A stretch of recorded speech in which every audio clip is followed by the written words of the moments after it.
Amit Shah demand జనసేనకు 50, బీజేపీకి 25. ఆంధ్రప్రదేశ్లో అసెంబ్లీ ఎన్నికలకు సమయం దగ్గర పడుతున్న కొద్దీ విపక్షాల పొత్తులపై సస్పెన్షన్ కొనసాగుతూనే ఉంది. ఢిల్లీ నుంచి గల్లీ దాకా వరుస భేటీలు, చర్చోపచర్చలు జరుగుతున్నాయి. టీడీపీ జనసేన కూటమిలోకి బీజేపీ ఎంట్రీపై స్పష్టత రావడం లేదు.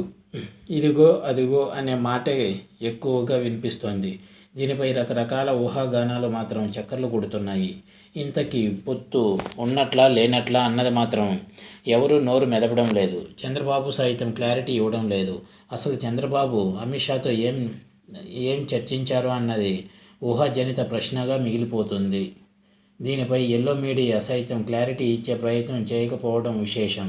కానీ పొత్తు మాత్రం ఖాయం అనే సంకేతాలు పార్టీ శ్రేణుల్లోకి పంపిస్తున్నారు.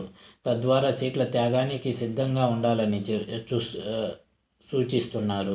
అయితే ఎవరికి అనుకూలంగా వారు ప్రచారం చేసుకుంటున్న నేపథ్యంలో సోషల్ మీడియాలో ఓ ప్రచారం నడుస్తోంది. చంద్రబాబు అమిత్ షాను కలిసిన తర్వాత ఎందుకు సైలెంట్ అయ్యారు అనే దానిపై నిజమా అబద్ధమా అనేది ఎవరికీ తెలియదు. సినిమాకు ముందు ఈ చిత్రంలోని సన్నివేశాలు కేవలం కల్పితాలు మాత్రమే అన్న మాదిరిగా ఇవన్నీ ఊహాజనితాలే. వాస్తవాలు చంద్రబాబుకి, అమిత్ షాకి, పవన్ కళ్యాణ్కి తప్ప మరెవరికీ తెలియదు.